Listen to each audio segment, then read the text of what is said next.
Now, The Hunt Palmer Show. You are now listening to The Hunt Palmer Show on 104.5 ESPN Baton Rouge. Looking down the middle of the day. Live from the Mercedes-Benz of Baton Rouge studios. This is Hunt Palmer.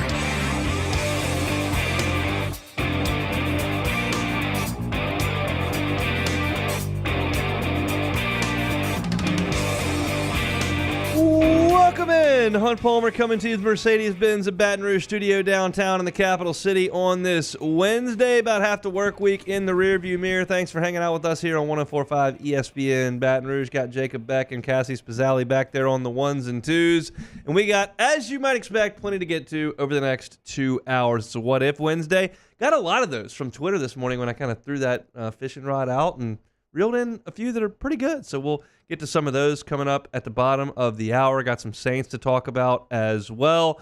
An interesting quote from Daniel Dickinson, the newest LSU baseball commitment in the transfer portal. We got some news out of the Big 12 and kind of what their commissioner Brett Yormark sees for the future of that conference. And I'm curious to see which piece of this vision comes true and which does not.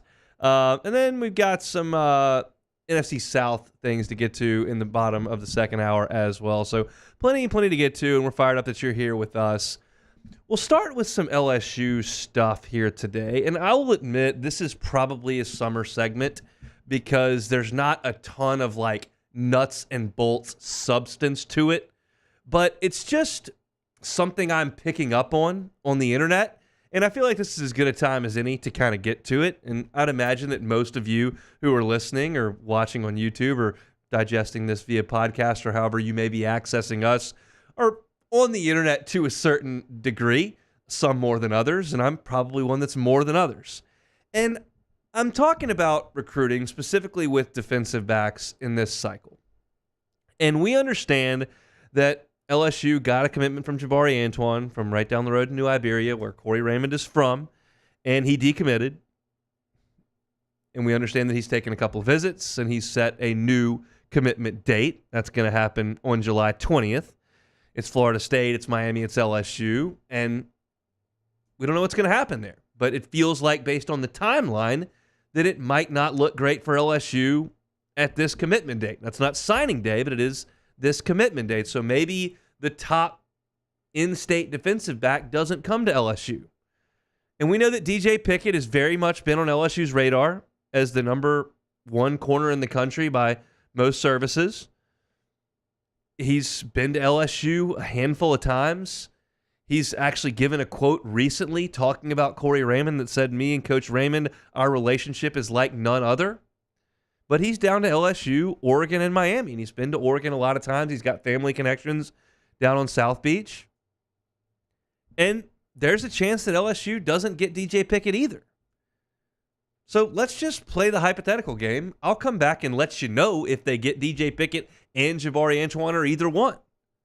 But we'll play the hypothetical game. What if they don't get either one? We know LSU's secondary was bad last year. We know there are a lot of question marks surrounding the secondary this year. We know this is Corey Raymond's first year back on the job. And we know that there are no DBs in this class right now. No corners, no safeties. What if they don't get DJ Pickett or Jabari Antoine? And I think there are a lot of people on the internet, not everyone, maybe not even the majority, but a lot of people on the internet going, I mean, Corey Raymond wasn't recruiting at the end. They didn't do anything special at Florida. Now he's come back here. He can't get the guy from his hometown. He can't get the 5-star he used to get. This is a mistake. It was a mistake bringing him back here, and this is the proof. Get him out. Again, not the prevailing thought, but I'm on the internet. I'm on the On3 message boards. I see you on Twitter. I see you on Tiger Droppings. I see you sometimes in the Bayou Ford chat. And it's a talk show, so we'll address it. Here's my thing.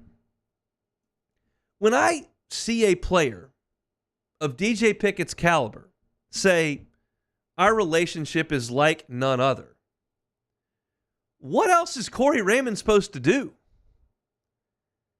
All he can do is form a relationship.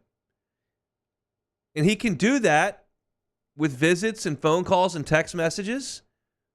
He can make his pitch about all the high-profile defensive backs, both from Louisiana and from out of the state, that he's brought in and developed into Thorpe Award winners and first-round draft picks and eventual Pro Bowl players.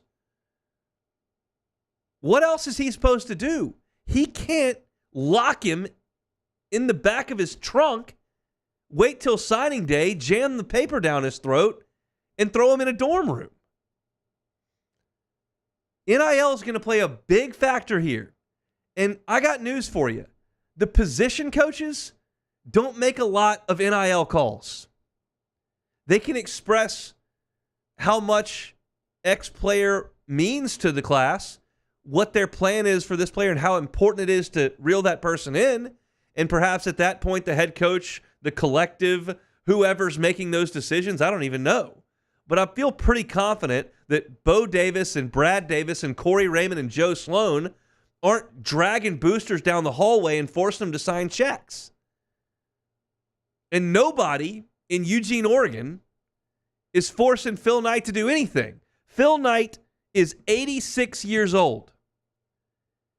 And you got Rick Neuheisel going on the air on SiriusXM saying it's common knowledge that Phil is spending unlimited NIL money because he knows his time's running out and he wants Oregon to get over the hump.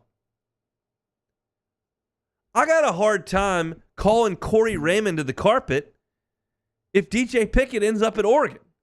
He's from South Florida. I got a pretty good idea why he's going to Oregon. And I could listen to the folks from Miami go, I got a pretty good idea why he's going to LSU. They dropped a bigger bag. And that's just the way every single fan base is going to react to every recruit that doesn't sign with them. But I'm just trying to evaluate LSU's staff members and how they handle things. I would really prefer it if Corey Raymond got Jabari Antoine in the boat. They're both from New Iberia. It's in this state. It's a position of need. It's a good player. That needs to happen. But I also am not going to boil everything down to one guy in the state. Sometimes kids want to move on. I don't know exactly what happened to cause Jabari Antoine to decommit. That's beyond my pay grade here. And that's why we call on Billy and we call on Shay and we call on Sonny and we talk to Preston. And that's why we do that. But I don't know. And maybe there was a mistake made there or miscommunication. I'm not sure. But I can't boil everything down to just that. Here's what I can do. I can assess the talent level in LSU's secondary and then watch the play on the field and see how that evens out.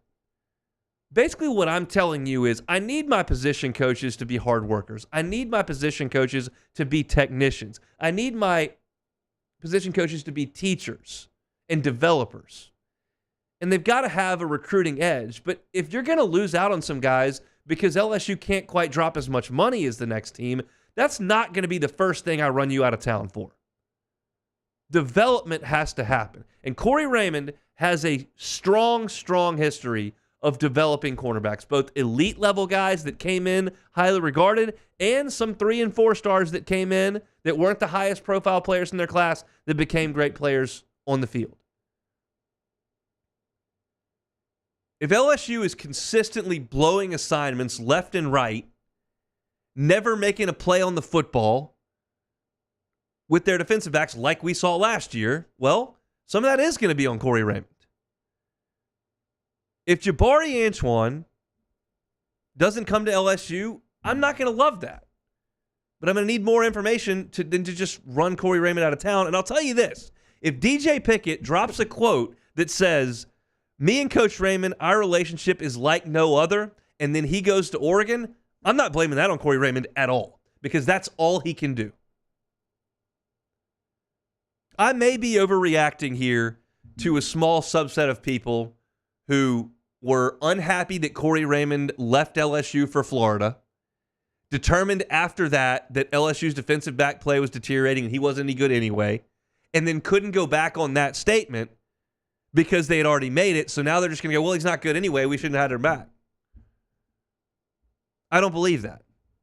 I believe Corey Raymond is a great recruiter. The game's changed.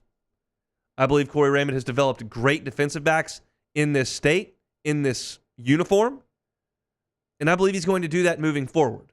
And I'm not going to boil my entire opinion of Corey Raymond down to two guys, which, oh, by the way, neither has committed anywhere as of this moment. I just feel like there's some unfair barbs being thrown, by my estimation, because you're reading recruiting prediction machines and crystal balls and perusing message boards and channeling and shuffling through social media. Let's see how the dust settles. And more importantly than Jabari Antoine or DJ Pickett, perhaps, how about those guys that they've got out there play a little better this year? Let's see the group of guys that he's inherited develop and look better this year than they did last year. Because to me, that's now the most important thing for position coaches.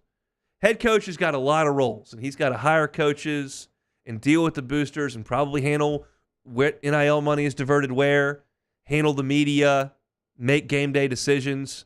To me, the position coaches, you got to foster those relationships. You got to work hard and you got to develop.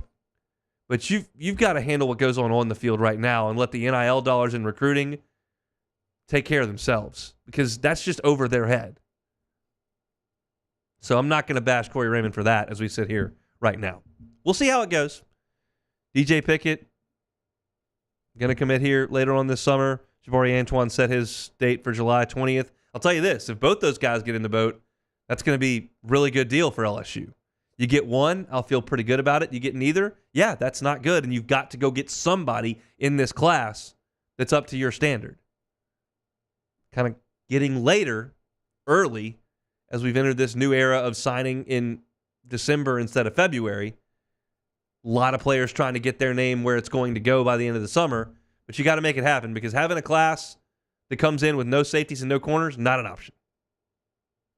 We'll see. If you're looking for LSU football content, you can find it on YouTube. Hunt on LSU is our LSU YouTube channel. It makes it easy to digest that content because you don't have to sift through our entire shows via podcast or on YouTube, wherever you're finding it. You can just head over to YouTube, do Hunt on LSU. It's all LSU football. It's all it is on that YouTube channel. So go ahead and check that out. Subscribe up to the channel so you can get it right to your homepage when you log on to YouTube. We'll transition over to the NFL coming up here in the next segment. Weapons, wide receivers, tight ends, running backs. Where do the Saints rank there as they enter the new era of offense under Clint Kubiak? We'll talk about that coming up next. You are now listening to The Hunt Palmer Show. Every shot, every goal, ESPN Bet has fans covered for the biggest moments in sports. The exclusive sportsbook of the ESPN is the only place to find special offers and promotions from your favorite ESPN shows and personalities throughout the sports calendar. New users can get a bet reset up to $1,000 in bonus bets if your first bet doesn't win. So download ESPN Bet today. What a play. Must be 21 or older. Gambling problem? Call 1-800-522-4700 in partnership with LeBears Lake Charles. Terms and conditions apply. See app for details. Our listeners fire off their opinions on the jimsfirearms.net hotline at 499-1045. Keep listening for your next chance to shoot us your thoughts with the jimsfirearms.net hotline on 1045 ESPN Baton Rouge. Bayou Chrysler Dodge Jeep Ram is taking $20,000 off new 23 Ram 1500 trucks. We're open for business in our beautiful new showroom and taking $20,000 off the powerful Ram truck. All new Bayou vehicles come with a 7-year, 100,000-mile warranty. The crew at Bayou Automotive is going to do right by you. Farming is a way of life for us. It's not something we get up in the morning and dread going do. It's just something we go to bed at night looking forward to getting up to go do. John Deere equipment is what we as farmers strive to have. So it's in your blood, it's in your veins. It's just a part of who you are. Green is what we want to be in. The other tractors were acquired to patch it up to get to where you want to be. Where we want to be is in John Deere. Flip the switch and learn more about what it means to be powered by sunshine at sunequip.com.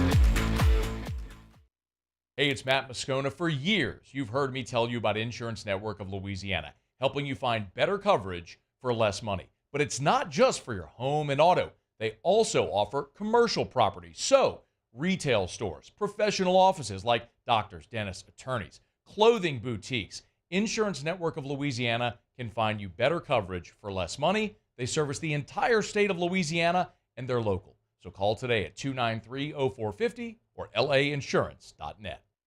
Gulf Coast Office Products is a nationally recognized Savin office equipment dealer based right here in Louisiana. Over 100 employees strong, Gulf Coast has the boots on the ground to support all vertical markets, from education, engineering, legal, and finance. With the latest in office technology, from desktop to production segment units, Gulf Coast and Savin have the perfect fit for you. Call 225-756-2644.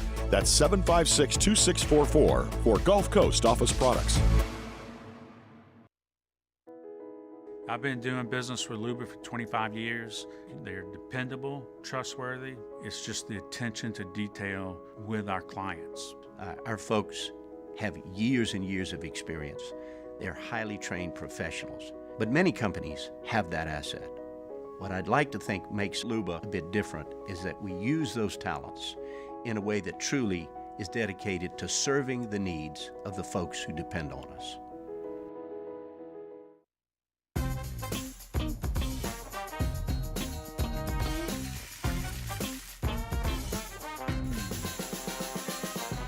The best kept.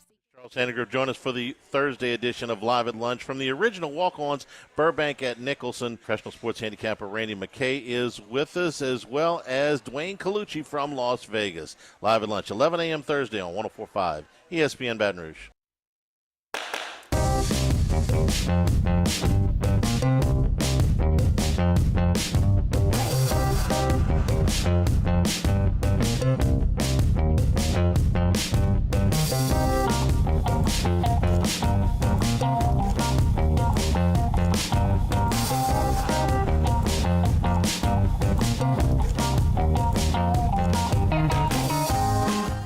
You're listening to the Hunt Palmer Show on 104.5 ESPN Baton Rouge. An interesting fashion choice for Deion Sanders today at Big 12 Media Days. Colorado now back in the Big 12. They're in Vegas. It's July. I've actually been to Vegas in July. Couldn't finish a round of golf the second time I stayed up till 4 o'clock in the morning and then tried to play golf in the morning. It's hot, real hot. And Deion has on a hoodie and a blazer in July.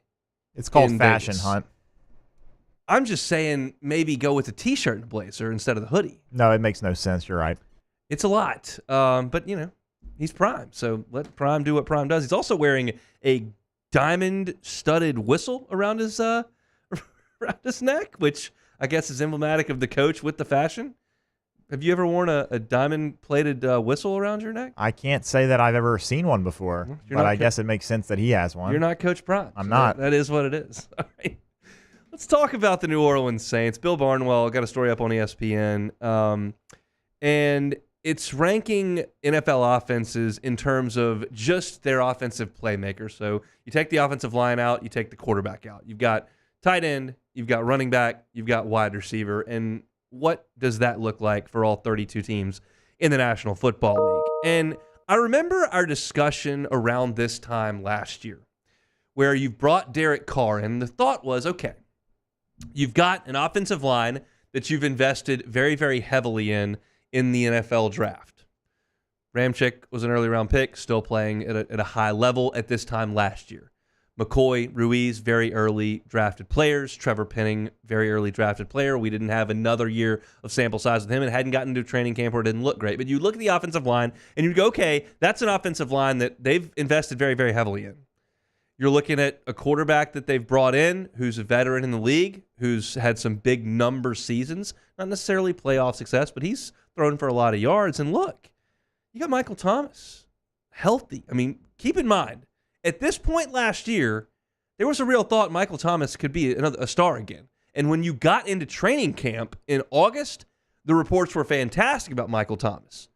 Could be a number one. Looks like his old self. Chris Olave, coming off a 1,000-yard season as a rookie. Got this speedster, Rashid Shaheed. At tight end, okay, you got Juwan Johnson. You brought in Foster Moreau, who Derek Carr's worked with. And you brought in Jimmy Graham. What does he have left? Kamara, yeah, he's going to be suspended, but maybe that makes him fresh for the second half of the year. You brought in the NFL's touchdown leader on the ground in Jamal Williams. You invested a draft pick in Kendre Miller. People like this is a Saints team that's got some weapons. If you plug Derek Carr in there and you don't have to do the whole,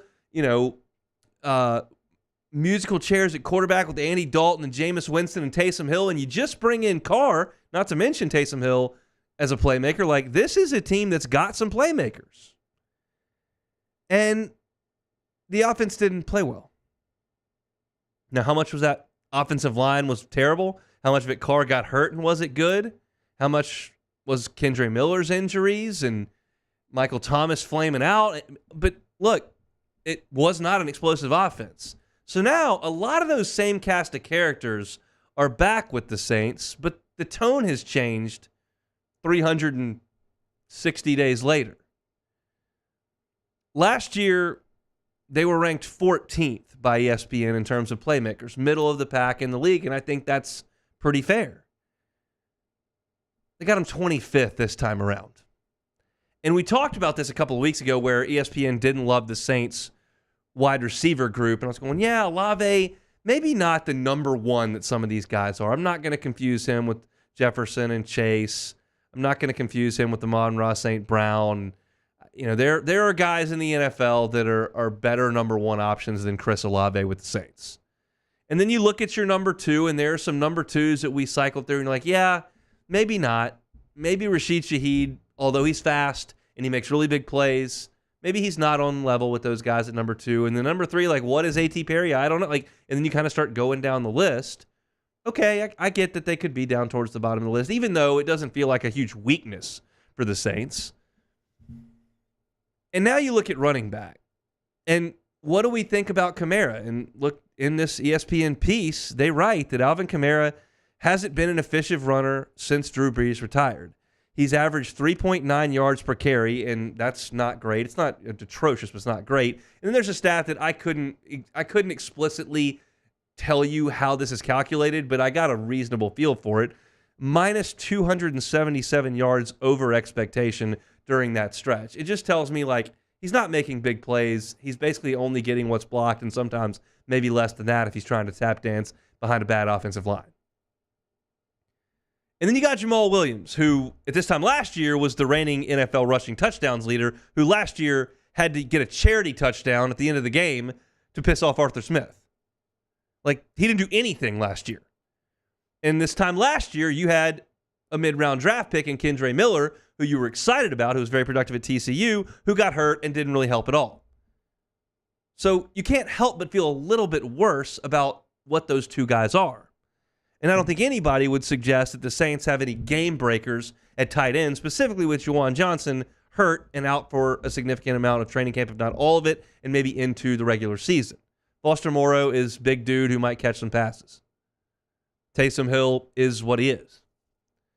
So I just feel like the conversation has been changed from last year at this time, except for the fact that there's a new offense. Except if you want to look at last year in the middle of the year, Derek Carr was really hurt.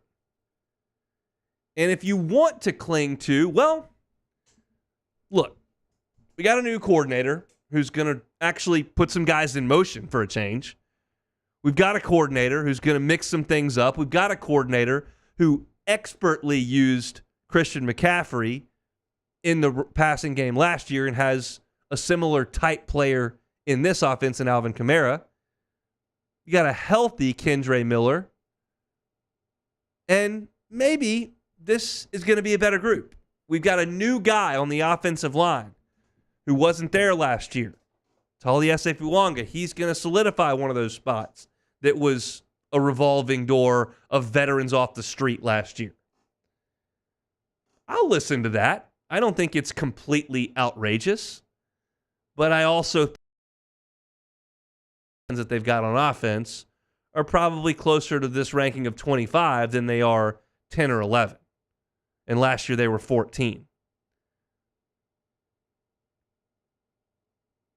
the Saints don't have to be the greatest show on turf in the NFL this year to win games. They don't. They've got a good coach coaching their defense. They've got good players at every level on the defense.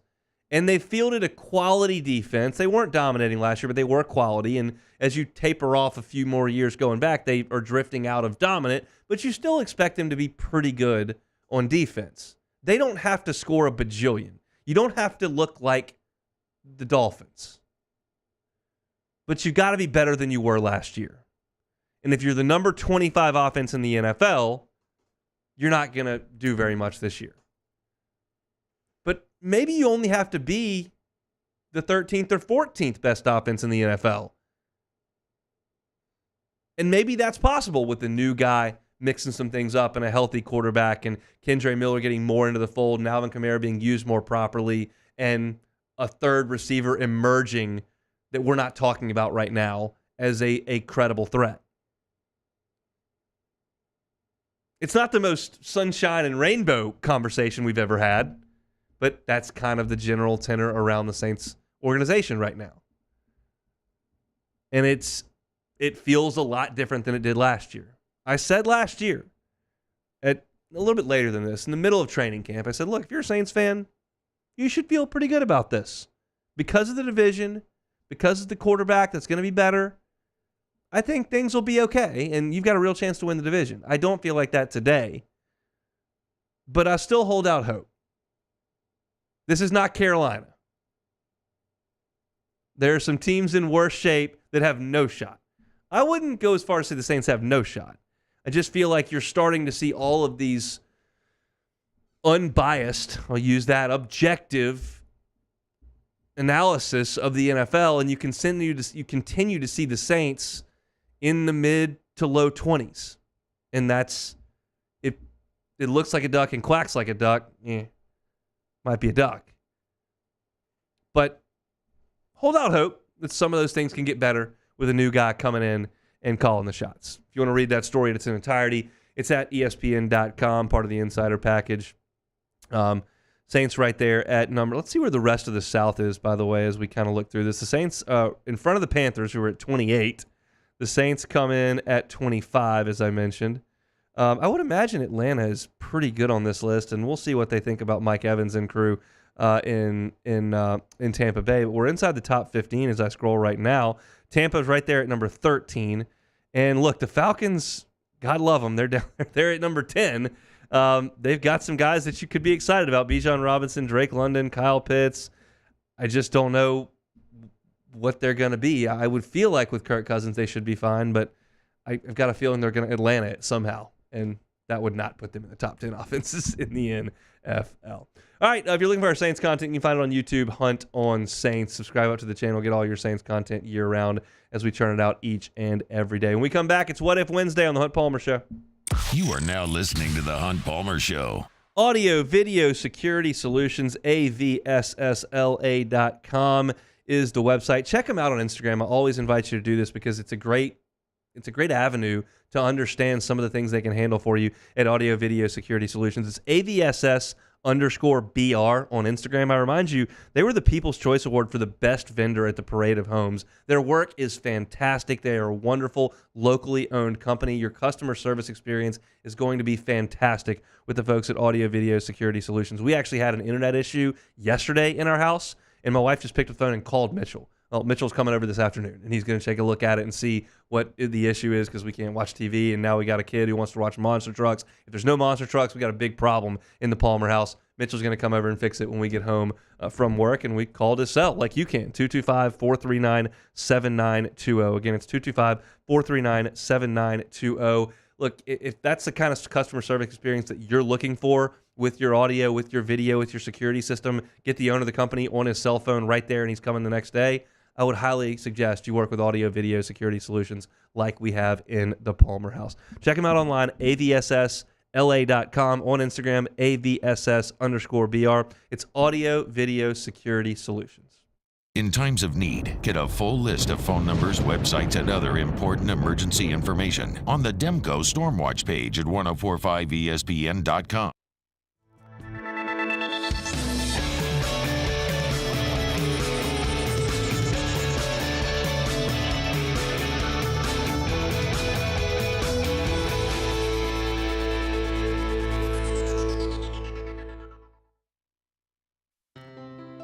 When it comes to ending cancer, we push forward, always working together for you. That's why our cancer experts at Ochsner have clinically integrated with MD Anderson Cancer Center. This means advanced cancer care, including access to life-saving clinical trials and integrating care to treat the whole you. Introducing Ochsner MD Anderson Cancer Center. Long live you. Gulf Coast Office Products is a nationally recognized Savin office equipment dealer based right here in Louisiana. Over 100 employees strong, Gulf Coast has the boots on the ground to support all vertical markets, from education, engineering, legal, and finance. With the latest in office technology, from desktop to production segment units, Gulf Coast and Savin have the perfect fit for you. Call 225-756-2644. That's 756-2644 for Gulf Coast Office Products.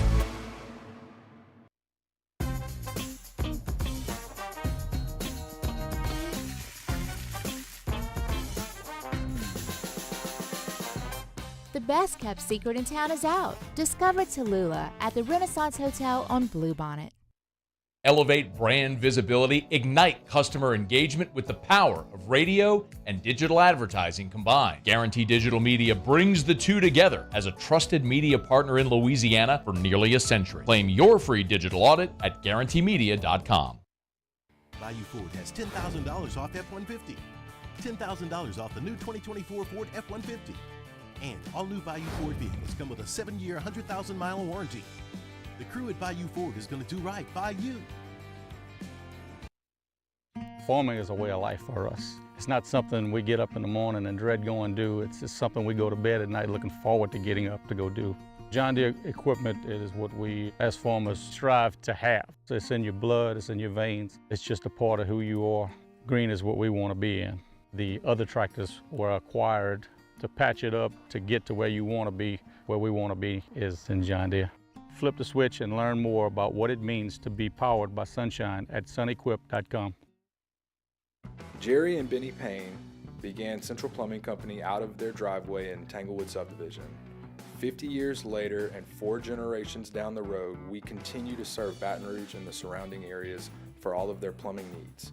Residential, commercial, industrial, or hospitality, Central Plumbing is here 24/7, 365.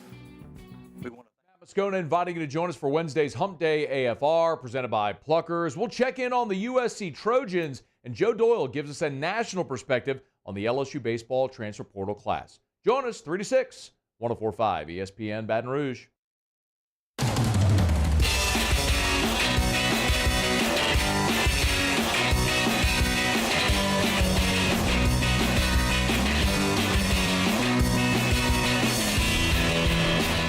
This is the Hunt Palmer Show on 104.5 ESPN Baton Rouge.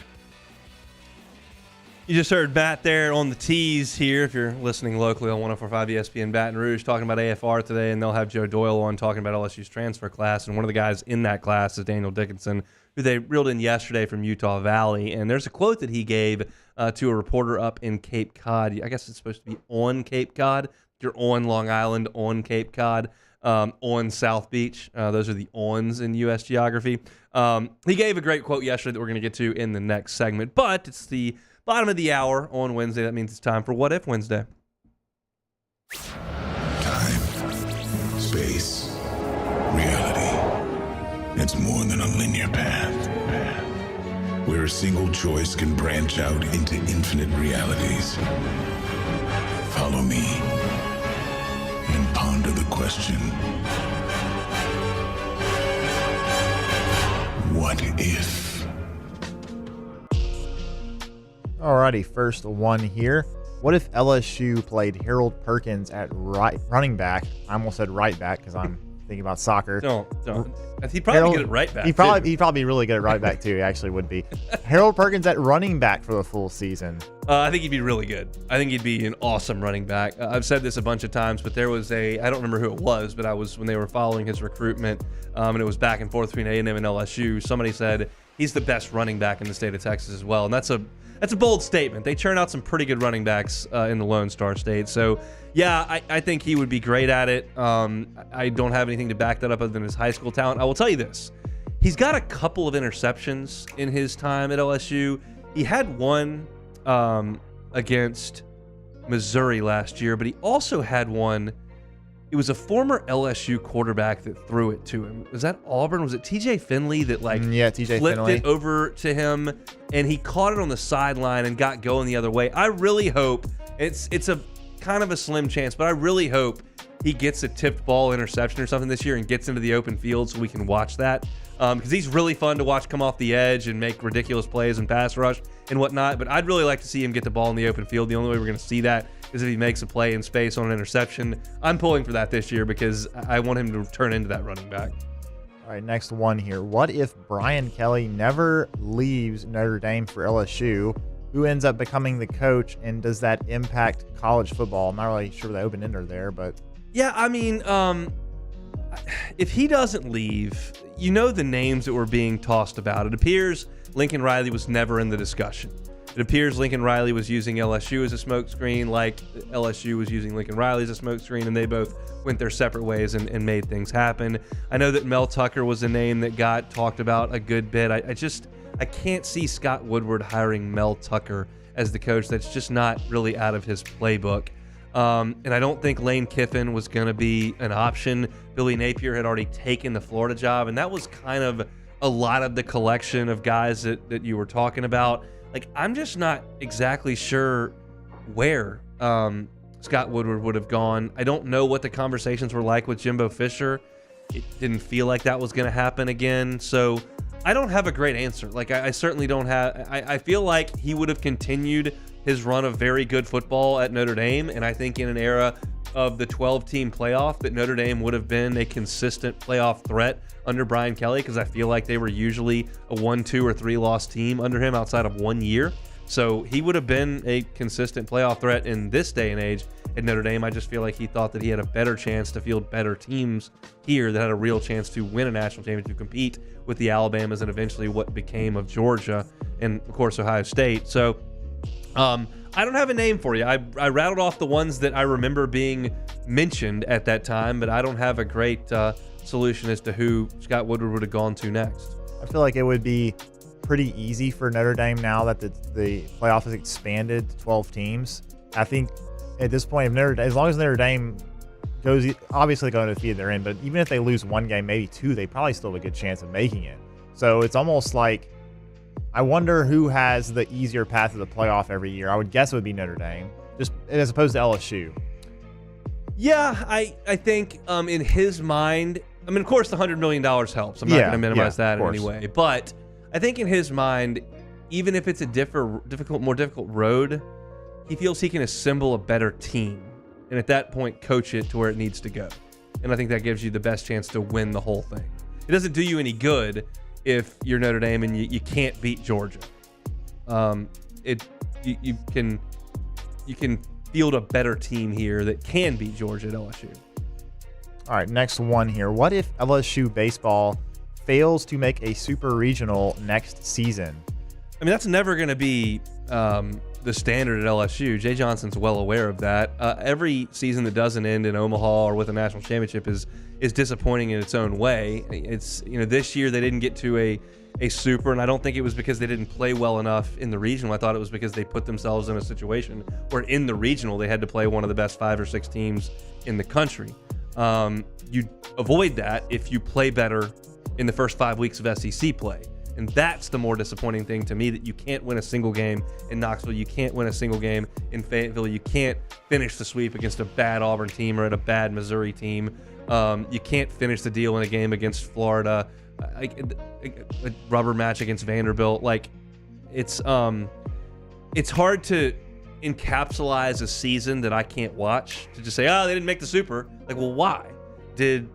Was it like Alex Lang giving up 4 home runs to Coastal Carolina? I'm not pinning that on the coach or talking about a grossly disappointing season. It's just a bad day at the ballpark. You play terrible 5 weeks that sends you to North Carolina, like, that feels a little different. So to encapsulate the question, the what if they fail to make a super regional in the upcoming season, it'll be grossly disappointing if you go from a national championship to losing in regionals 2 straight years. Like that's not the standard at LSU. Yeah, and you would think that the following season, Jay Johnson would probably have a bit of a hot seat, if you will. I wouldn't go that far. You get to no. Even if you don't get to a super regional again next year. Yeah, that would not put him on a hot seat. I realize that there are a lot of people that are LSU baseball diehards. They would think that. They would think there'll be plenty, but I'm very comfortable with the guy leading the LSU baseball program. And I'll tell you another person who's very comfortable with it, Scott Woodward. Scott Woodward loves Jay Johnson. So I think they'll win it. I think they'll be in Omaha next year. Let's think that way. Yes, that's positive thinking. All right, next one. What if college baseball had a one and done rule like college basketball? That's interesting. It would be bad for college baseball's talent level. Yeah, of course. Because you're going to lose. You're going to lose your Dylan Cruzes and some of those guys more quickly than you would have. And I think that while you might think that more guys would show up in college as opposed to just take the draft out of high school, maybe not, because it's really a select few guys. Like if you're I don't think Auburn or NC State or Texas Tech almost ever loses a guy to the draft. Like this is a select few. Arkansas, LSU, Ole Miss, Vanderbilt, Florida, Texas. Like those are the schools that lose the high school kids because there's only I don't even really know. I would guess there's 35 or 40 that go that with maybe that's way up. I can actually look that up. That are big time commitments. There are some kids that are just going to sign for the $97,000 because they don't want to go to college. Like I could go play pro baseball for $80,000. I'm a 17th round pick. All right, sweet. I'm talking about the high end talent guys that we're talking about here. There aren't that many of them. It would be bad for college baseball's talent level to have them be able to jump after 1 year, and I don't think it would add more guys jumping to the draft. I think they're just going to go for that amount of money anyway. So yeah, I think it would be bad for college baseball if that was the case. I think it does also change the thought process of college baseball players. Once they choose to go, then the whole leverage thing comes into play, especially with guys that are coming in for 1 year or 2 years, and so that would be interesting for sure. Moving on, what if Hold the Mayo got the fried catfish instead on Monday instead of ribs from Tony's Seafood? Look, you got Hold the Mayo. I think there's some people who are listening to the show like, who the hell is that? If you listen to the morning show or you're on YouTube or Instagram or Twitter, you see Devin Snow from down there in NOLA who does red beans and rice every Monday. And he went to Tony's this week and was not impressed because he got ribs and dirty rice and red beans and rice from Tony's, which is a seafood place. I'm not shocked. I didn't think it was the best slab of ribs he'd ever had. Tony's is famous for their seafood and their crawfish and their catfish. So I think he would have very much enjoyed the catfish. It's just not what he does. So more power to him to do what he needs to do. If he doesn't need to come back to Tony's to get a plate of hot food, then you don't have to venture from New Orleans to come do that. There are plenty of people in the 225 that will. So that's fine. Yeah, I on one hand, I agree. If you're going to Tony's Seafood, they literally have catfish there in live a tank, catfish. And they'll pull them out of the tank and fillet them for you, and then fry them, and you can eat them. That's like as good as it gets, in my opinion. But at the same time, like if it's on the menu, if they have it, I would expect it to be pretty good, and it's just unfortunate. It's one of those, I very rarely order a steak at a restaurant. Yeah, I'm not going to get a steak unless I'm at a steakhouse, generally speaking, with a white tablecloth and a scotch. It's not going to be one of the, I'm not going to get the $17 ribeye. That's just generally not going to be where I'm at. And so I think that's in the same vein of you got to kind of understand the environment and what you're there for. More often than not, I got blasted because I was in college. I was in Memphis one time with my college roommates who were from Memphis, and we went to a famous barbecue place. And I was probably hungover or probably drunk. I don't know what but I didn't really know where we were eating lunch. So I opened the menu and I saw a cheeseburger and fries and I just ordered it, and they went nuts because I was at this famous barbecue place and I was ordering a cheeseburger. So maybe you just don't know, but I have a feeling he knew where he was. All right, last one here. What if LSU and USC played in 2003? I'm guessing it means football, I would assume. Yeah, I would think that's not in reference to the basketball squads that year. Look, I understand that there will be plenty of people that look back 20 years later and go, oh my God, Matt Leinart, Heisman, Reggie Bush, Lindell White. They had all those guys on defense. Just an incredible, just a super team. One of the best teams ever. Like LSU, like who was on that team?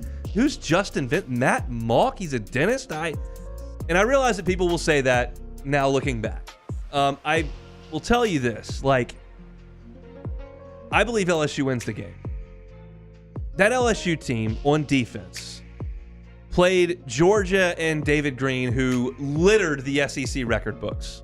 In Tiger Stadium, that Georgia team scored 1 touchdown on a 91-yard screen pass.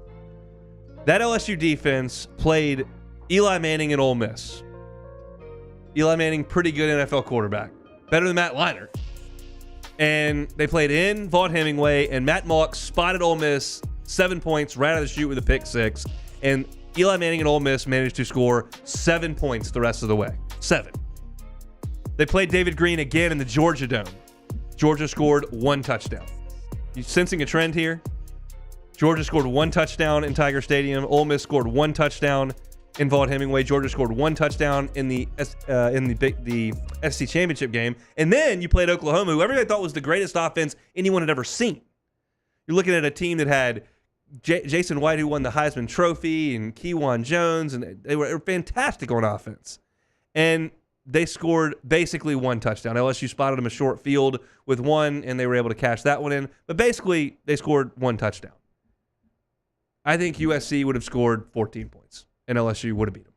Because that LSU team had Marcus Spears, and Marquise Hill, and Chad Lavallee, and Corey Webster, and LaRon Landry and Travis Daniels and Travis Daniels. Like, that team had a ton of pros on defense, and the offense had pros as well. I mean, Michael Clayton and Devery Henderson were pros, and I think LSU wins the game. Now, maybe there are some people that think I sound like Mike Gundy sounds when he said they would have come to the Superdome and beat the 11 team, which is ludicrous. And maybe people think that, but I have my feelings on it. I think LSU cruises. Not cruises. They win the game. Yeah. I think if they play that game multiple times, USC probably will score some points on LSU. But yeah, I agree with you. That's nobody did except Matt Jones and the Arkansas Razorbacks. They put up 24. That was it. Nobody else did anything. I guess in 2019, Chris Leak threw a couple of over the middle passes to running backs to hurt LSU, but LSU didn't score a touchdown in that game. Skylar Green ran one back, and I got called back. So LSU only scored 1 touchdown in that game. So tough scene in that game at Tiger Stadium. I was there for a 2:30 kickoff. But that's it for What If Wednesday. We'll come back and close out hour number 1 coming up next. You are now listening to The Hunt Palmer Show. One Bath and Closets. OneBathAndClosets.com is the website. David Duvall and his team, 30 years redesigning and remodeling bathrooms and closets. I get all the time, David Duvall, like the golfer? No, not David Duval. David Duvall. Devall. He's been doing this for a very, very long time. And if you're not happy with your closet situation, you can fix that. In our last home, we had a terrible closet situation. They were tiny little built-ins. Alyssa had dresses in different rooms. We were slamming stuff in the hallway closets because we just had a bad hallway closet situation in our bedroom. We moved, and we've got a better closet situation, and it has made a world of difference. If you're not looking to move but want to make that change to your closet, call David Duvall and his team. Let him come out for a free consultation. Go to OneBathAndClosets.com and get that free consultation. He can help you out, and they can put in brand new closets. They can help you maximize and optimize the space that you have with cubbies and drawers and pull down rods and mirrors and all types of things that can help you with your closet situation at the home front. It's One Bath and Closets. Check them out online, OneBathAndClosets.com. Get the 104.5 ESPN Baton Rouge app powered by Bayou Ford and tap the microphone icon to send us your thoughts in an audio message. Your message could be played on air during Off the Bench with Esther and T-Bob, The Hunt Palmer Show, and after further review with Matt Moscone.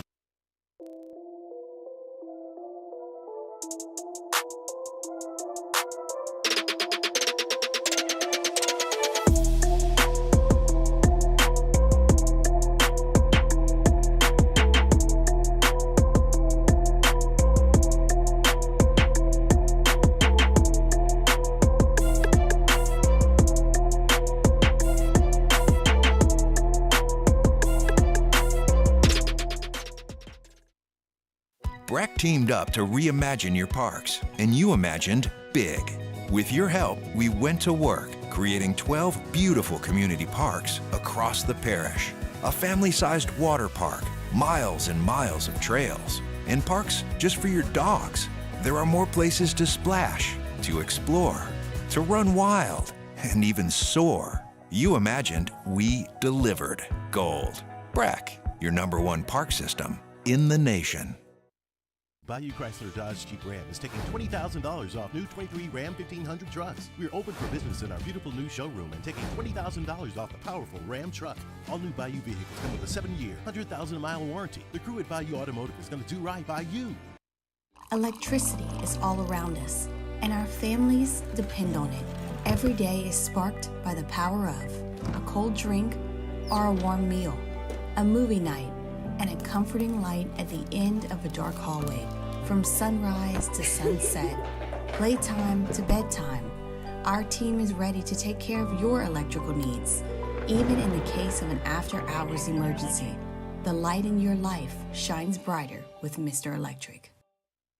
Hey, it's Matt Moscona. For years, you've heard me tell you about Insurance Network of Louisiana, helping you find better coverage for less money. But it's not just for your home and auto. They also offer commercial property. So, retail stores, professional offices like doctors, dentists, attorneys, clothing boutiques. Insurance Network of Louisiana can find you better coverage for less money. They service the entire state of Louisiana, and they're local. So call today at 293-0450 or lainsurance.net. Gulf Coast Office Products is a nationally recognized Savin office equipment dealer based right here in Louisiana. Over 100 employees strong, Gulf Coast has the boots on the ground to support all vertical markets from education, engineering, legal, and finance. With the latest in office technology from desktop to production segment units, Gulf Coast and Savin have the perfect fit for you. Call 225-756-2644. That's 756-2644 for Gulf Coast Office Products.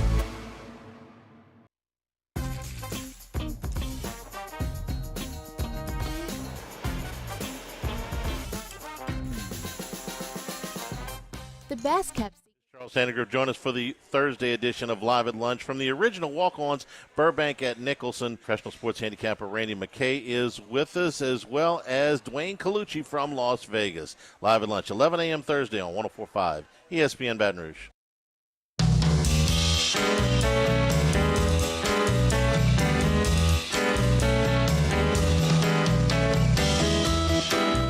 You're listening to The Hunt Palmer Show on 104.5 ESPN Baton Rouge. Closing up hour number 1 here on a Wednesday edition of The Hunt Palmer Show. I know a lot of you very familiar with the transfer portal commitment LSU added yesterday for the baseball squad. Daniel Dickinson from Utah Valley, been an All-American there, played a little bit for Team USA up in Cape Cod. And while up in Cape Cod, one of the media outlets there did a little Q&A with him about his commitment to LSU as he's up there in Cape Cod. And one of the questions that Daniel Dickinson gave really caught my eye, and it's something that I think does matter. When we talk about recruiting, everyone immediately jumps to NIL, NIL, NIL, and I did that to an extent in the first segment today, talking about some of the defensive backs that LSU is currently courting. And I understand it's a big deal, but it doesn't mean everything. And this is a great quote from Daniel Dickinson about why he chose LSU. He's a kid from the state of Washington, not D.C., up there in the Northwest, and has played in Utah, and he's coming to Baton Rouge to play. Why? This is a quote. I see LSU all over the television. I mean, women's basketball, men's basketball, football, baseball, they're literally everywhere. I've been wanting to go to LSU for a long time. I don't think it was a very hard decision. I got down there and liked everything about it. I like the staff. I like the position that they're going to put me in to go out there and help them win games. So just really enjoyed the experience and decided that was my spot. The first part of that is undeniably true. LSU is all over the television. I mean, women's basketball, men's basketball, football, baseball, they're literally everywhere. And then you see on Instagram, Livy Dunn's at that white party, and she's with Joe Burrow and Jamar Chase and Odell Beckham, and you see the branding that LSU has created. And that's not going to always win out. But there are going to be cases where it does. And hopefully that can offset a little bit of LSU's NIL shortcoming here or there. I don't get the sense that a lot of people say that about Texas A&M. Now, when they get on the inside of Texas A&M and they're kind of indoctrinated in that whole thing, you hear a lot of great stuff about it. But from the outside, I don't think a lot of people go, they're everywhere. That's just an incredible brand. I don't think people say that about South Carolina. I don't hear that about Florida either.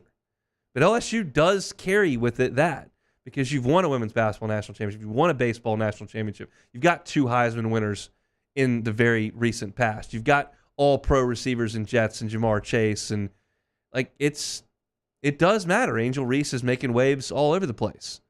So I just thought that was cool. I thought that was something that a lot of people probably haven't read because you're not following too much of Cape Cod baseball these days.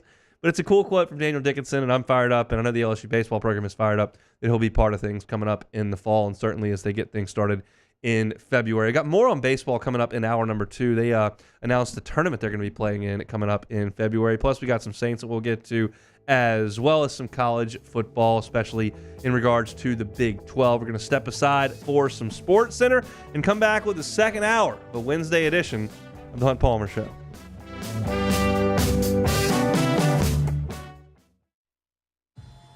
There's nothing chill about a hot, sweaty line.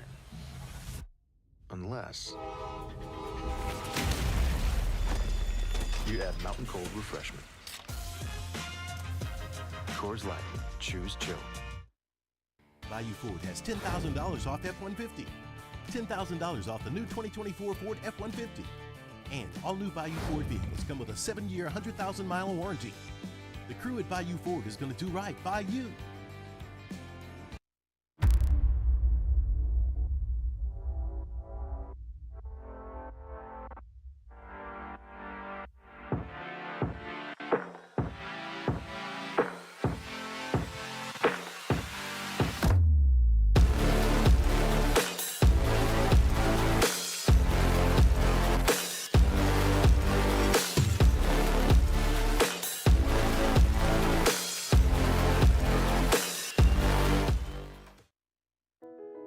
I've been doing business with Luba for 25 years.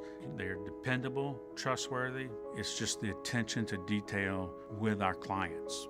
Our folks have years and years of experience. They're highly trained professionals, but many companies have that asset. What I'd like to think makes Luba a bit different is that we use those talents in a way that truly is dedicated to serving the needs of the folks who depend on us. Farming is a way of life for us. It's not something we get up in the morning and dread going do. It's just something we go to bed at night looking forward to getting up to go do. John Deere equipment is what we as farmers strive to have. So it's in your blood, it's in your veins. It's just a part of who you are.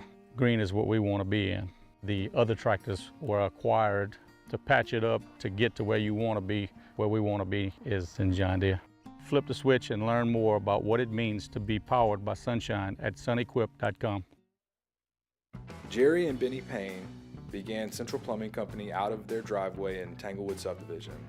50 years later and 4 generations down the road, we continue to serve Baton Rouge and the surrounding areas for all of their plumbing needs. Residential, commercial, industrial, or hospitality, Central Plumbing is here 24/7, 365. We want to thank our customers, family, and friends for 50 years of success. And looking forward to 50 more. Breck teamed up to reimagine your parks, and you imagined big. With your help, we went to work, creating 12 beautiful community parks across the parish. A family-sized water park, miles and miles of trails, and parks just for your dogs. There are more places to splash, to explore, to run wild, and even soar. You imagined, we delivered gold. Breck, your #1 park system in the nation. Electricity is all around us, and our families depend on it. Every day is sparked by the power of a cold drink or a warm meal, a movie night, and a comforting light at the end of a dark hallway. From sunrise to sunset, playtime to bedtime, our team is ready to take care of your electrical needs. Even in the case of an after-hours emergency, the light in your life shines brighter with Mr. Electric. Hey, it's Matt Moscona. For years, you've heard me tell you about Insurance Network of Louisiana, helping you find better coverage for less money. But it's not just for your home and auto. They also offer commercial properties, so retail stores, professional offices like doctors, dentists, attorneys, clothing boutiques. Insurance Network of Louisiana can find you better coverage for less money. They service the entire state of Louisiana, and they're local. So call today at 293-0450 or lainsurance.net.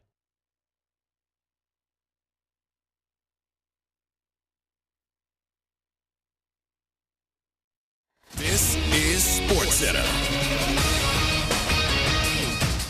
I'm Christine Lisi. Health concerns have led to Clippers forward Kawhi Leonard withdrawing from Team USA. USA Basketball made the call on Leonard, who's missed 12 of LA's final 14 games this past NBA season because of right knee inflammation. Celtics guard Derek Wright replaces Leonard on the U.S. roster. Baseball, stumbling Yankees hoping perhaps tonight in Tampa is the night they get back on track. Pitching and offensive issues has plagued New York the last month or so. 17 losses the last 23 games. GM Brian Cashman joined the team on its current road trip.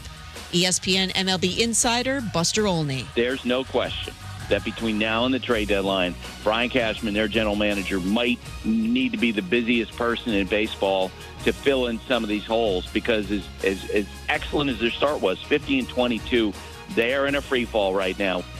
Buster on Unsportsmanlike. Yankees three-back of AL East leading Baltimore do remain in one of the AL wildcard spots. Lorenzo Musetti reached his first Grand Slam semifinal at Wimbledon after a 5-set win. He faces Novak Djokovic in the men's semis Friday at the All England Club. Here's one stat that's super simple to remember. Discover automatically doubles the cash back on your credit card at the end of your first year with Cash Back Match. With Discover, you could turn $150 cash back to $300. See terms at discover.com/credit card. Ladies and gentlemen, may I direct your attention to something quite extraordinary? Now, the Hunt Palmer Show. The Hunt Palmer Show on 104.5 ESPN Baton Rouge. Live from the Mercedes-Benz of Baton Rouge studios. This is Hunt Palmer.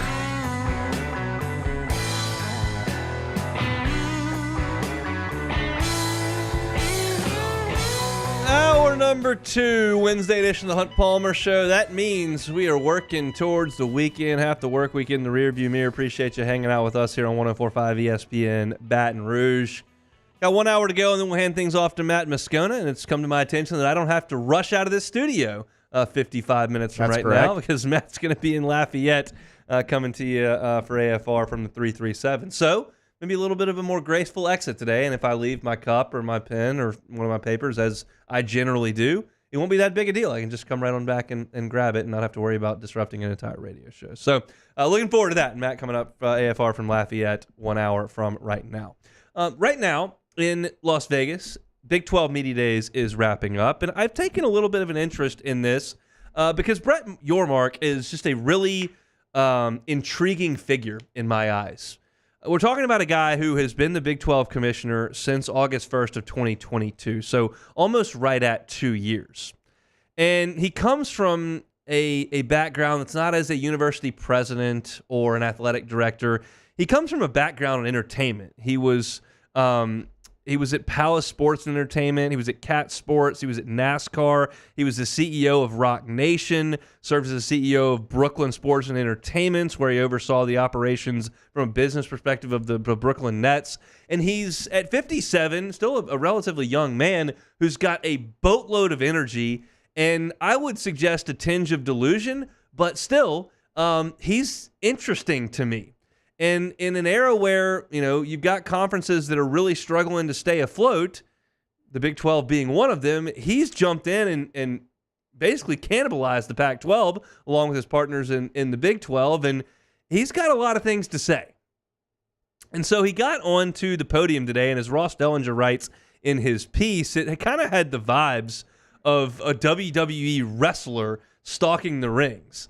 And he's up there, and he's making jabs at the ACC. He says that they've solidified themselves as one of the top 3 conferences in America. Whether you believe that or not, he says it. I don't know that I would quite go there yet, although the ACC is in a world of hurt over there on the Atlantic coast. He described the Big 12 as the deepest football league in the country and said, "I will not stop until we are the number 1 conference in America." Now, this brought back some memories for me as a young media member in a ballroom in Hoover, Alabama, where I listened to James Franklin and Dan Mullen essentially describe Vanderbilt and Mississippi State as the greatest two places any two humans had ever walked. And I kept thinking to myself, I just wonder if they honestly believe that, or if they have to say that and just act. And it turns out that James Franklin won a lot of games at Vanderbilt and became the head coach at Penn State, right down the road from where he grew up. And Dan Mullen won a lot of games at Mississippi State and became the head coach at the University of Florida. They both scored from there one of the great jobs in college football. And I still don't know whether they believed what they were saying then or if it was just an act. And I don't know if Brett Yormark believes what he's saying or it's just an act. We do this, I reference this all the time. We do these personality tests here at Guarantee Media, and there's numbers 1 through 9, and I'm a 9, and there are these personality traits that I have. One of them is that I'm non-confrontational. That's very much the case. One of them is that I'm generally easy to get along with and generally can get along with a lot of people, and I feel like that's probably the case. And the other is that I'm very practical and don't necessarily buy into a lot of hyperbole or quote-unquote BS. And, like, I really don't. Like, I'm pretty black and white in that way, and I see both sides of the equation. And so I can't, like, get myself into this mode of just aggressive overconfidence on the bordering of delusion to suggest that the Big 12 is going to become the number one conference in America. There's nothing to suggest that anything the Big 12 does is close to resembling the number one conference in America, not from a revenue perspective, not from a media rights deal, not from a performance on the football field. Like, maybe you could suggest they did a pretty good job in basketball, but Texas and Oklahoma were a little bit of that, and they're moved on, and, like, no one really cares about basketball from a media rights perspective, so it just seems completely delusional to me. But I will give him credit, apart from this delusion, is that he is doing some things that are really good. He added Arizona State, Utah, and Colorado, took them from the Pac-12 to continue to add schools and increase their footprint. And he's gotten creative in the ways that they can seek revenue. They're going to probably rebrand as the All-State 12, even though there aren't 12 teams, and they're going to add a bunch of money to the pot thanks to All-State for not being the Big 12 or the Southeastern Conference or the Big 10 or Atlantic Coast Conference or Conference. They'll just put a sponsor's name on it. He wants to put patches on all the jerseys to create revenue streams. I do think he understands that they can't just keep up doing things exactly the way the Big 10 and SEC are doing things right now. He's talking about bringing sporting events to Mexico. I don't know where that nets positively in terms of the money. I know that you've got to pay travel costs for schools to get down there, and maybe the novelty of that and the first time schools go down to Mexico to play would create a made-for-television event. I'm not sure, but it's certainly different. And he says he calls himself a disruptor, one who stirs the pot. Says college football needs that. And all this being said, and I do find it interesting, the talk is that maybe Florida State, Miami, Clemson, North Carolina might be interested in joining the Big 12 if they can get out. Kind of become the top dogs there instead of the low man on the totem pole coming into the SEC or the Big 10. I don't know if that's reasonable or not. The big question in all this is, does any of this matter? Does any of the stuff that the Big 12 does matter? Because I don't have any time in my day for Arizona football or West Virginia football. I don't care about Colorado. I don't think they're going to be good at all. Kansas is Johnny-come-lately that's never going to be any good. I don't have a lot of time for that from a football perspective. But Utah, okay, they've been pretty good. Can Houston use that market and NIL dollars to get a little bit better? Like, I doubt it. I can't quite get there. So where do I think we're going? We all know the SEC and Big Ten aren't going anywhere, and we all feel like the ACC is doomed. Those seem like a fait accompli. Like, we know where these are headed. I don't have a good idea for all these schools behind me on this page. I don't know what the future holds for Iowa State and BYU and Kansas State, Are they in with Ohio State and Georgia and Texas and Oklahoma and Michigan and LSU? Or are they not? I don't know how big this future is. It feels like you're leaving all the group of 5 conferences behind. This is the only group of teams I can't figure out. And your Mark's ability to kind of make them sound relevant for 2 seconds on the podium kind of piqued my interest today. Is it a situation where, yeah, from a football perspective, and to make these super leagues, yeah, we'll take Utah, we'll take Houston, we'll take BYU, we'll take CCU, we'll take Texas Tech. I mean, I don't know. Where do we stop? Where's the bar? What separates Oklahoma State from Houston? I don't know.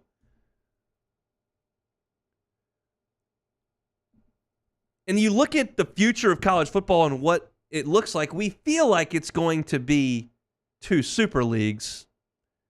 Is it just a matter of who, Greg Sankey or his predecessor, or who comes after him? Does it feel like whoever in the Big Ten, whoever they pick to join matters? Maybe. I don't know. But they're not going to be the number 1 conference in the country. Question is, which of them will qualify for the number 1 conference in the country? Is it all of them? Do they all go under one banner of the National College Football Association? The National College Football League? The NCFL? I haven't given a lot of thought to the Big 12 because we understand that college football is in a world of haves and have-nots, and the have-nots are slowly falling off a cliff. What about these in purgatory? I just don't have a good answer. It's one of those deals where I wish I could resolve this discussion and say, this is what happens. But I don't know. Does private equity that doles out $50 million to each school that your Mark's looking to add, does that keep some schools afloat and maybe make them a little bit more relevant? I'm not sure. But I think that for right now, this group of teams gets an automatic playoff spot. And I've thought about that a lot. And I look at the board and I go, do I need these teams in the playoff? And right before I say no, I think about the way that I think about college baseball. And I've talked to you so much over the last 2 months about the West crumbling in college baseball and how it feels like a regional sport and there are only 10 teams that matter. And I wonder, like, am I a hypocrite for saying that I want Fullerton or Irvine or Oregon State or some of these teams to be more relevant than I feel like they are in baseball, and then tell TCU, Texas Tech, Cincinnati, and Utah to go kick bricks in football? Like, is that hypocritical? And I kind of come around and I finally look at myself and I go, here's how I kind of feel about it today. In the ever-changing landscape of college athletics, I've reserved the right to change my opinion at the drop of a hat. I have no problem saying, I said this then, I was wrong.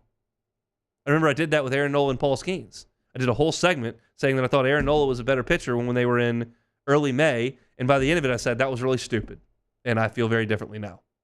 I have no problem calling myself an idiot and saying that I'm going to change my opinion. But right now, I do want baseball to be a non-regional sport. I don't want the SEC to just take over Omaha every year, because I think that teams can win in baseball.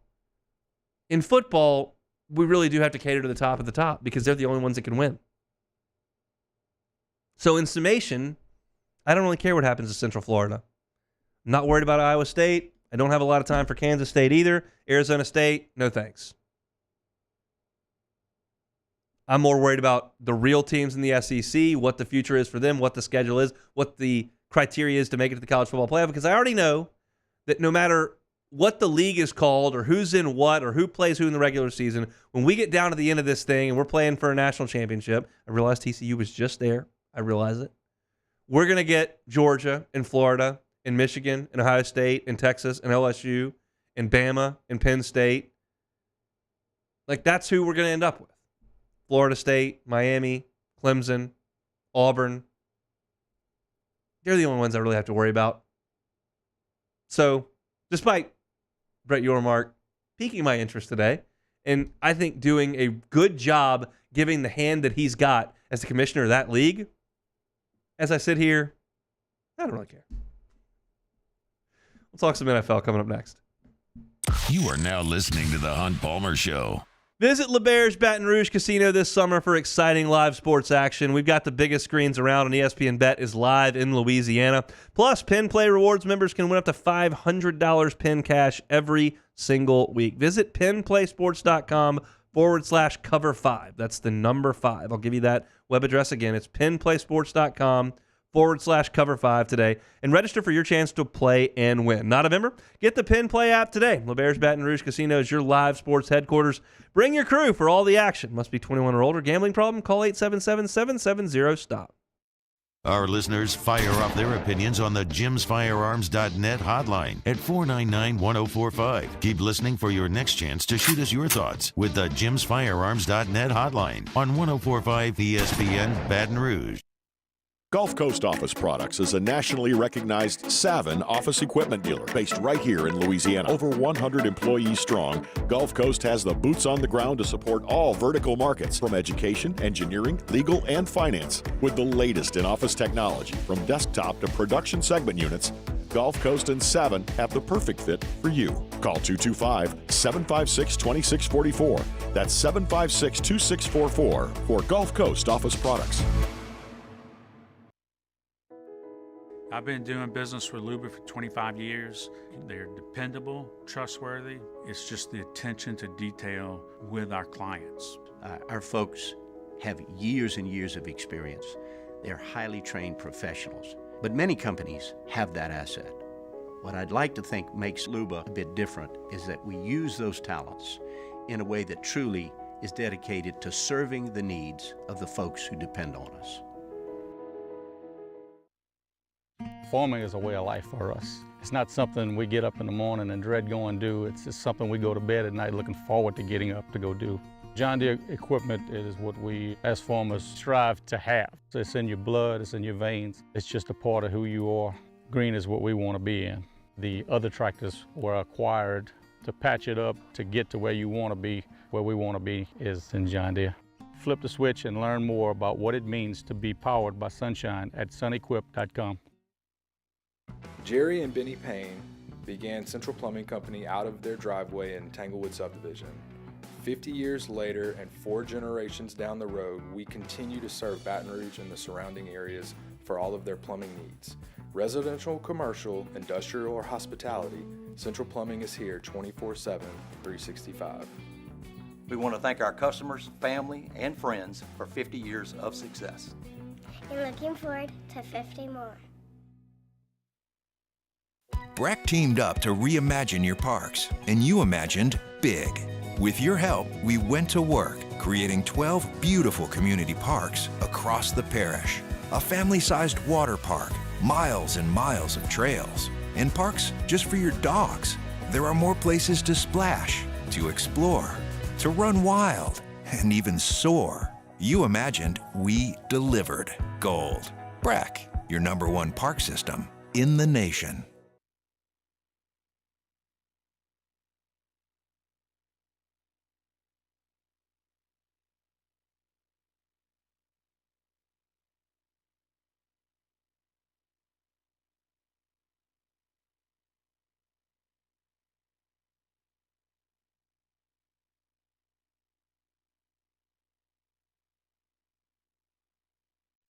Moscona inviting you to join us for Wednesday's Hump Day AFR, presented by Pluckers. We'll check in on the USC Trojans, and Joe Doyle gives us a national perspective on the LSU baseball transfer portal class. Join us 3 to 6, 104.5 ESPN Baton Rouge.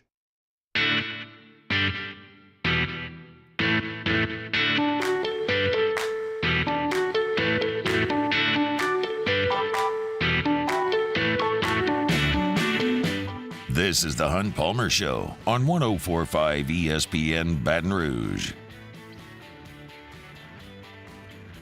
Chugging right along here on a Wednesday edition of the Hunt Palmer Show. Appreciate you hanging out with us here, half that work week in the rearview mirror. We're going to talk a little bit of NFL here in the first segment.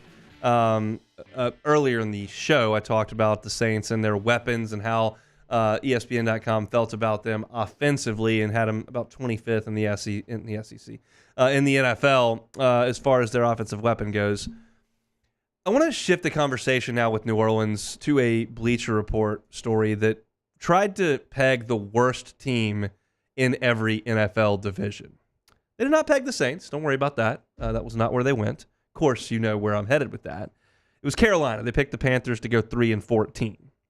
They say the NFC South has been one of the weakest divisions in recent years. The team that sinks to the bottom of this division clearly needs a lot of work to become a contender. The Carolina Panthers fit that description. They've got a first-time head coach, Dave Canales, a second-year quarterback in Bryce Young. They're looking to bounce back from a lackluster rookie campaign. Beyond those factors, Canales told reporters he wants to make a strong commitment to the run game. His rookie second-round running back, Jonathan Brooks, is recovering from a torn ACL. I could go on about the state of the Carolina Panthers. It's not good, and you know that. But what does this story say about the Saints, Buccaneers, and Falcons? Well, nothing in terms of text, but it gives a predicted a record. Saints 7-10, Bucks 8-9, and Falcons 9-8. That's what they kind of think of this division moving forward. And that's very similar to the way things looked last year.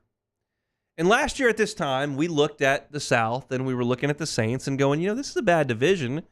Saints can win this division, get into the mix, get into a playoff situation. Maybe you get a home game, you win the division, and all of a sudden you're playing a really meaningful game in the second round of the playoffs. Like that could be an exciting deal. That was the majority of folks talking about the Saints. If you listen to Matt Moscona after me, he was saying this is not interesting. They're not good. They might win a crappy division. In fact, I think they will win a crappy division, and they'll get dusted at home in the first round of the playoffs. That's what Matt thought. But basically, everyone was on the same page that the Saints should win this division. They may not be a contender, but hey, that's a good step with Derek Carr year one. See what you can do.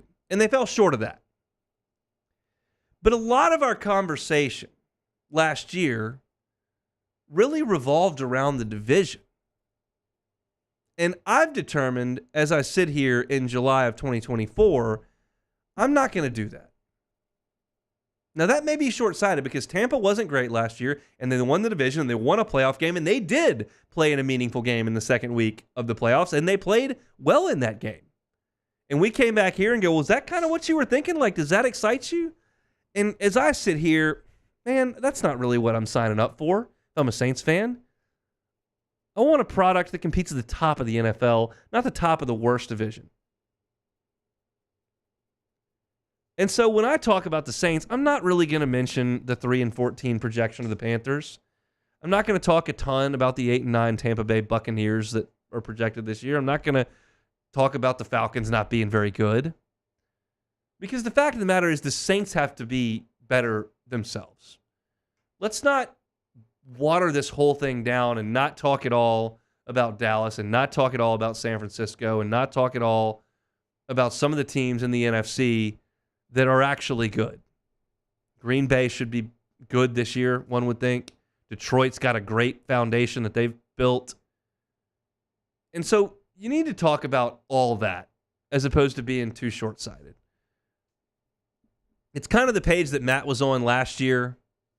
I didn't necessarily jump right on board with it, but I just feel like you're doing a disservice to the big picture if you just look at how bad Carolina is.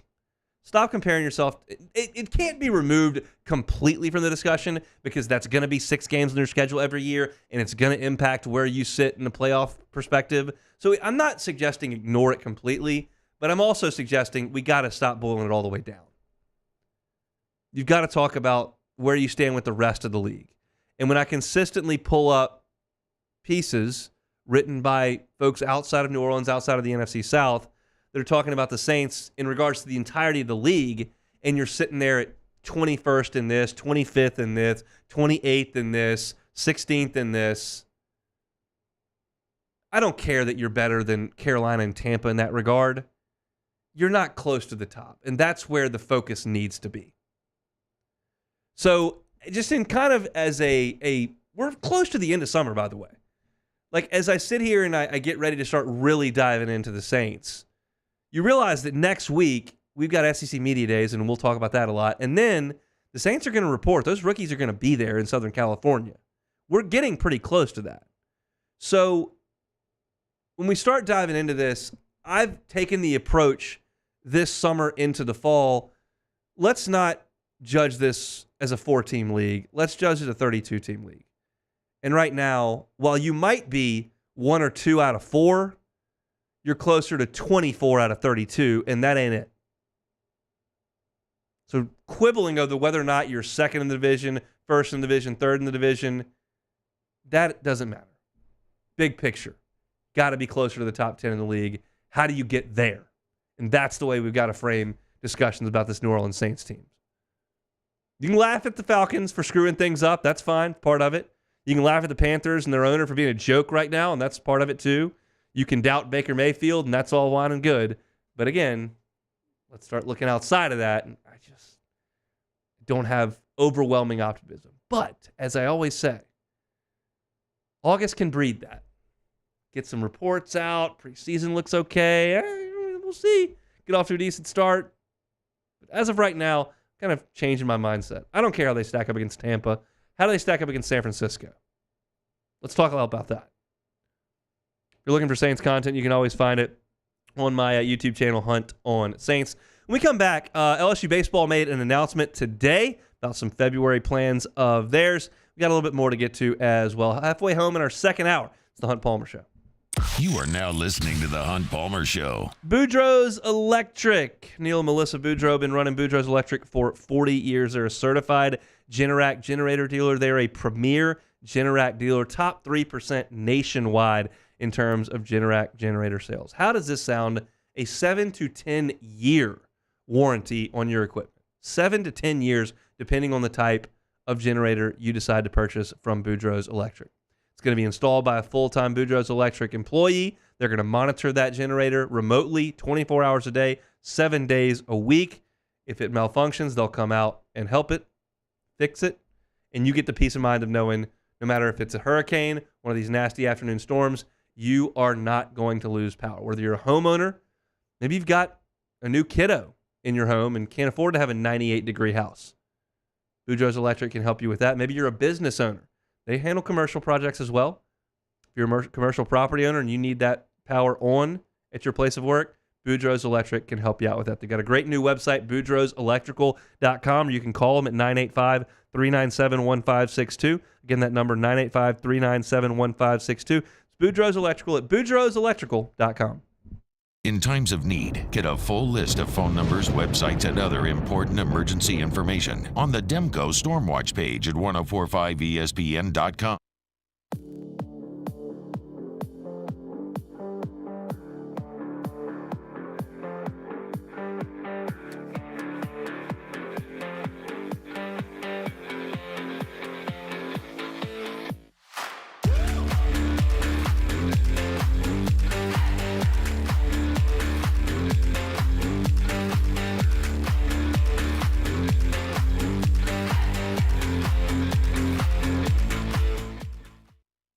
Electricity is all around us, and our families depend on it. Every day is sparked by the power of a cold drink or a warm meal, a movie night, and a comforting light at the end of a dark hallway. From sunrise to sunset, playtime to bedtime, our team is ready to take care of your electrical needs. Even in the case of an after-hours emergency, the light in your life shines brighter with Mr. Electric. There it is, the extra mile, on the border of expected and extraordinary, for those willing to go further, like vans customized for work or play, with safety and tech to keep you connected, supported by a 5-star sales, service, and finance team, and backed by the 1-star you know. So go the extra mile. It's never crowded, because so few have what it takes to go there. Mercedes-Benz Vans. At Relief Windows, we're more than windows. We're windows, doors, hardy plank, and vinyl siding. But our #1 product is always customer satisfaction. Visit us online at reliefwindows.com. Hey, it's Matt Moscona. For years, you've heard me tell you about Insurance Network of Louisiana, helping you find better coverage for less money. But it's not just for your home and auto. They also offer commercial property. So, retail stores, professional offices like doctors, dentists, attorneys, clothing boutiques. Insurance Network of Louisiana can find you better coverage for less money. They service the entire state of Louisiana, and they're local. So call today at 293-0450 or lainsurance.net. Gulf Coast Office Products is a nationally recognized Savin office equipment dealer based right here in Louisiana. Over 100 employees strong, Gulf Coast has the boots on the ground to support all vertical markets, from education, engineering, legal, and finance. With the latest in office technology, from desktop to production segment units, Gulf Coast and Savin have the perfect fit for you. Call 225-756-2644. That's 756-2644 for Gulf Coast Office Products. I've been doing business with Luba for 25 years. They're dependable, trustworthy. It's just the attention to detail with our clients. Our folks. Charles Sandigrove, join us for the Thursday edition of Live at Lunch from the original Walk-Ons, Burbank at Nicholson. Professional sports handicapper Randy McKay is with us, as well as Dwayne Colucci from Las Vegas. Live at Lunch, 11 a.m. Thursday on 104.5 ESPN Baton Rouge.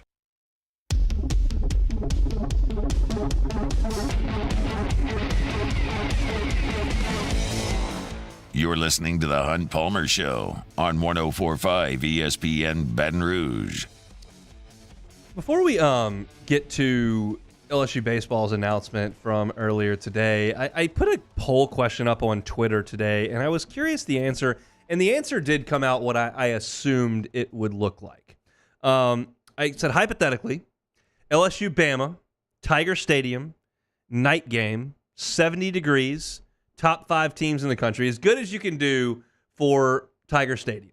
I guess now you can have a playoff game, but we're going, weather's not an issue, opponent's great, LSU's great, night game, the whole thing, and there is no cost involved with this. You're not paying for your ticket. You're not paying for no cost involved. Purely on viewing preference. Would you rather see, I did add the caveat. You do have to deal with the logistics. You've got to get to the stadium. You've got to park. You've got to deal with traffic pre- and post-game. That whole deal is involved because I do think people weigh that in. I'm taking money out of it, basically. Just saying, where do you want to sit and how do you want to experience the game? I gave you 3 options. Either the suite/stadium club, so premium seating, the 45-yard line in the lower bowl, or in your living room on the couch. Beck, what do you think that poll result looked like? Premium seating, so suite stadium club, 45-yard line lower bowl, or in your living room? How do people handle that if you remove cost from the equation entirely and you just go on experience of enjoying the game? I'm going to guess that first place was the 45-yard line.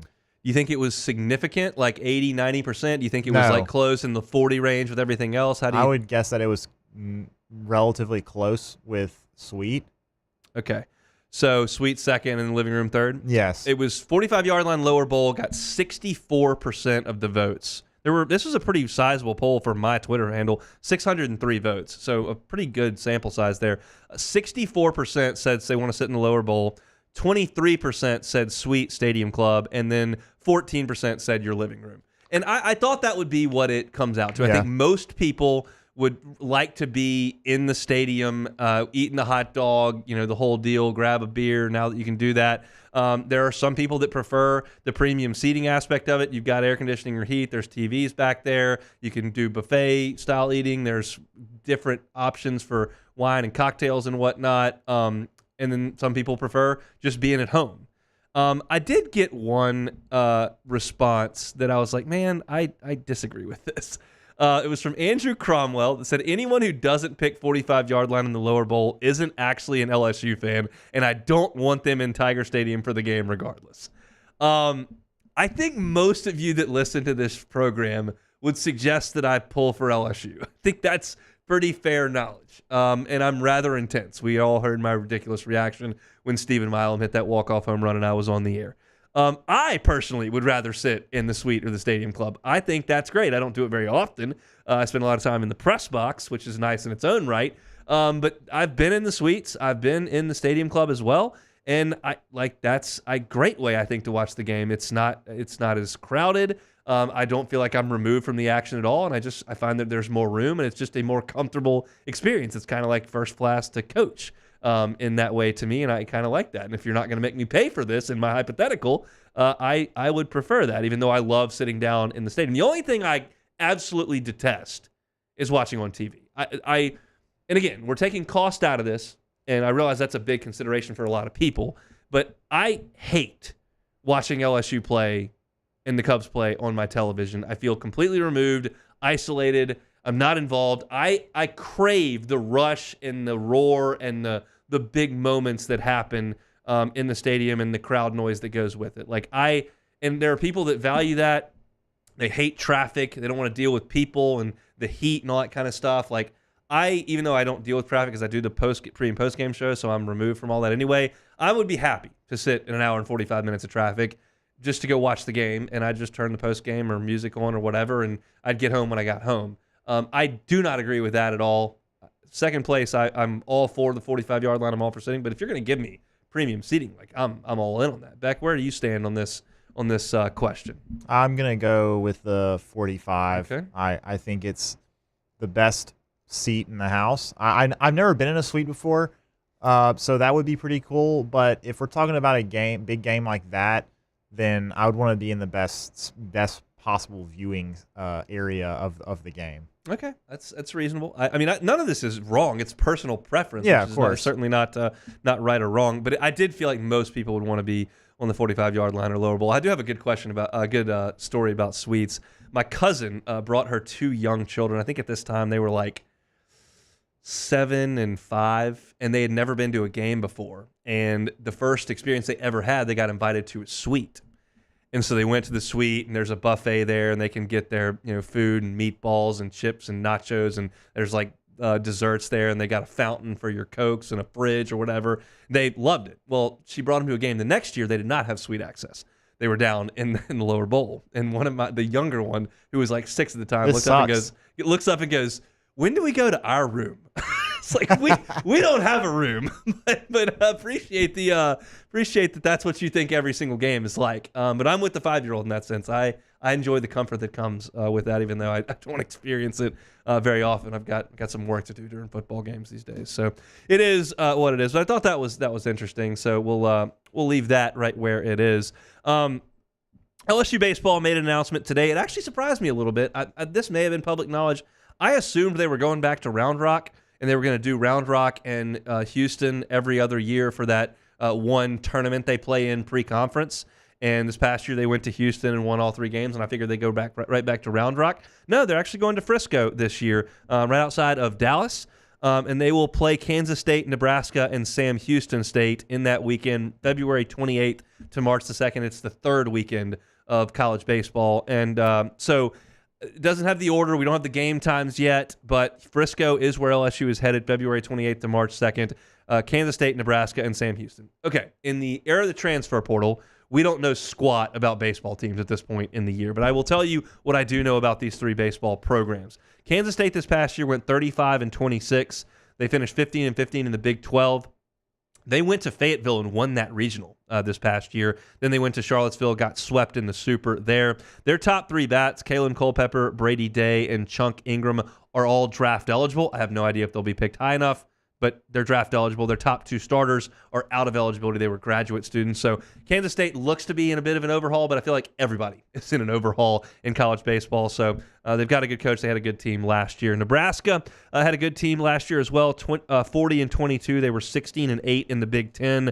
They went to the Stillwater Regional. Florida won that regional. They actually beat Nebraska twice up in Stillwater. So Nebraska went 1-2 in that regional. Brett Sears was the Big Ten Pitcher of the Year for Nebraska. He's draft eligible. I expected he would go. So Nebraska probably missing their best couple of players off a Big Ten team. Probably not uber talented. Sam Houston State has a great program. They didn't reach the NCAA tournament this year, but they have won 30 games every year since 2011. For a team in Conference USA that comes from the Sun Belt, the Southland, to do that, I think is incredible. They were 34-24 this past year, 13-11 in Conference USA, but they did not qualify. So not necessarily huge name deal. There's no Texas matchup with LeBaron Johnson. It's not that we've seen. LSU played number 1 TCU in Houston a few years ago when Luke and Baker was there. So it's not a big name deal, but still a great chance for LSU fans, maybe in Shreveport, in the Dallas area, certainly, to get over and see the Tigers February 28th to March 2nd. I'm just planting a little seed here. I'm going to try to go to this. And PGA Frisco is new up there in Frisco, Texas, where they're going to play the PGA Championship in 3 years. That's going to be my plan to get this happen. I don't know we can do it. I don't know when the game times are. That's out of my hands. But I can make it up to Shreveport for a night, spend the night, and then get over to Dallas real quick for a Friday game. Find a way to play a round of golf at PGA Frisco on Saturday. I don't mean to divulge my plan to all of you people so you can book all the tee times in advance from me. People will definitely do that. They probably will, but I feel like that's what I would like to do. The other concern, and this did resonate a little bit. I was reading about this a little bit.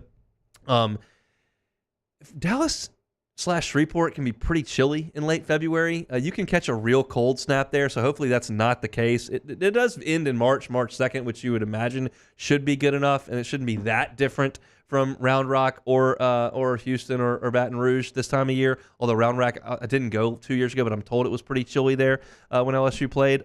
So we'll see, but I think it's great that LSU plays in these tournaments. That back end of non-conference play can become kind of a slog at times, so to spice it up with a tournament there in the third week instead of the second week, I think is good. So Kansas State, Nebraska, and Sam Houston will be LSU's opponents coming up in Frisco this coming baseball season. You're listening to a Wednesday edition of The Hunt Palmer Show. You are now listening to The Hunt Palmer Show. Evolve Physical Therapy, EvolvePT.com, starring near Highland Road.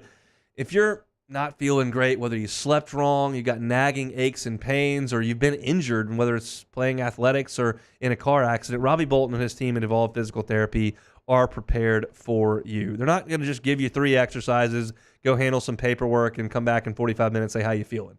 They're going to be hands-on the entire time. They do joint and soft tissue manipulation. They do dry needling and cupping. They do scraping, isokinetic testing as well. Robbie tells me all the time, he's like, don't go get stretched out and get a massage from somebody that you're paying cash to. You can use your insurance if you've been in an injury, and Robbie Bolton and his team can help you, and they're here to help you every step of the way. They want to get active people back to being their active selves. Could be a youth athlete, could be a 65-year-old that's just looking to get back out on the golf course as quickly as possible. Evolve Physical Therapy. You can check them out at EvolvePT.com, starring near Highland Road. It's Evolve Physical Therapy and Sports. Check them out, EvolvePT.com. Get the 104.5 ESPN Baton Rouge app powered by Bayou Ford and tap the microphone icon to send us your thoughts in an audio message. Your message could be played on air during Off the Bench with Esther and T-Bob, The Hunt Palmer Show, and after further review with Matt Moscone.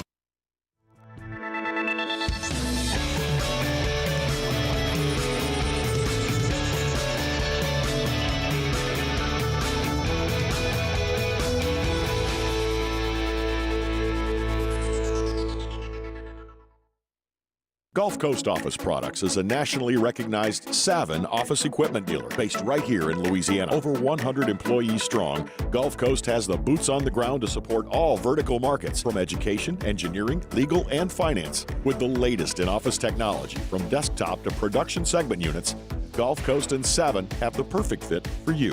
Call 225-756-2644. That's 756-2644 for Gulf Coast Office Products.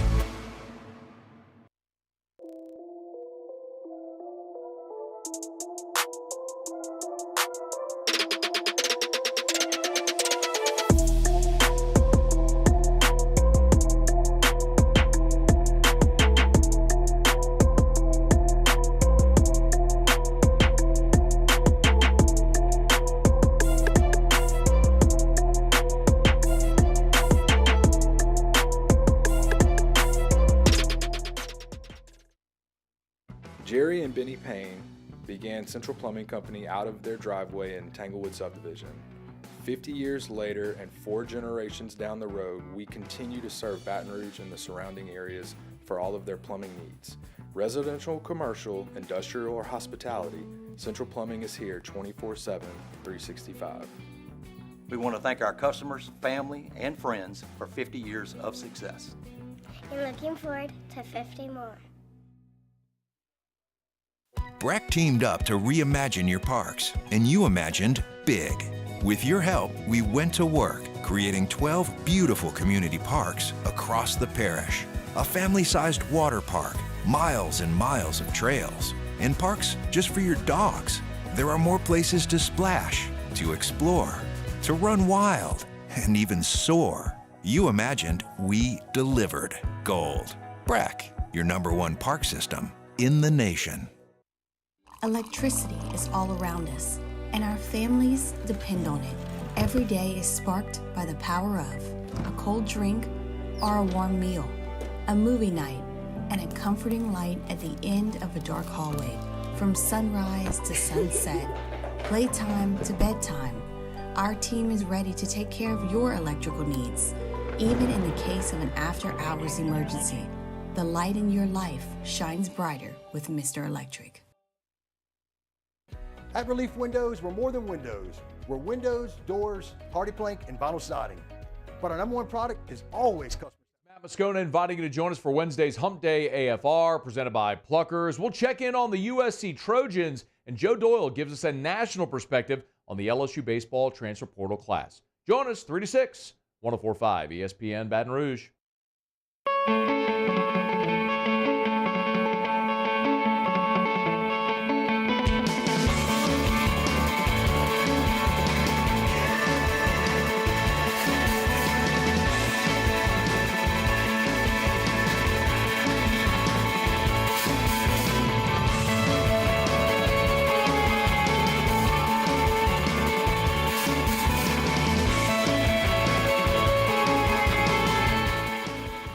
Coming July 15th, the 104.5 ESPN Baton Rouge 2K a Day Summer Cash Giveaway brought to you by Citizens Bank and Trust.